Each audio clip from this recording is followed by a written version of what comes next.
నాకు తెలిసినప్పటి నుంచి నేను గమనించిన రాజకీయాల్లో భాగం ఏంటంటే ఓకే. అప్పటికి ఇప్పటికీ పెద్ద డిఫరెన్స్ ఏం లేదు.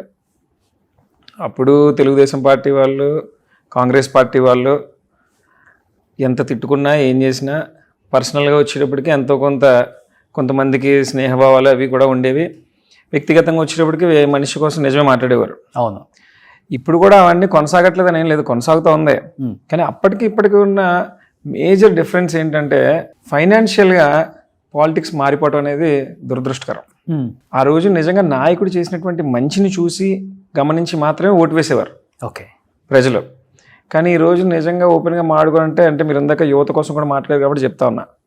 ఈరోజు నిజంగా యువతరందరూ కూడా నడుం బిగించి రాజకీయాల వైపు ఎందుకు చూడాలి అంటే ఎలక్షన్ వస్తూ ఉంటే ప్రజలు ఓటుకు సంబంధించి ఏదో ఒకటి ఆశిస్తూ ఉన్నారు. ప్రజాస్వామ్యానికే అర్థం లేకుండా వెళ్ళిపోతుంది ఇది. ఈ రకమైనటువంటి వ్యవస్థ అయితే ఖచ్చితంగా మారాలి. ఓకే. ఇంకా మిగిలింది అంటారా అప్పుడైనా ఇప్పుడైనా ఖచ్చితంగా 100% తెలుగుదేశం పార్టీ కాంగ్రెస్ పార్టీలో శత్రుత్వాలు ఉండేవి, మిత్రుత్వాలు ఉండేవి. ఈ రోజున ఖచ్చితంగా తెలుగుదేశం పార్టీకి వైసీపీలో ఉన్న వారికి కూడా శత్రుత్వాలు ఉంటున్నాయి, మిత్రుత్వాలు ఉంటున్నాయి.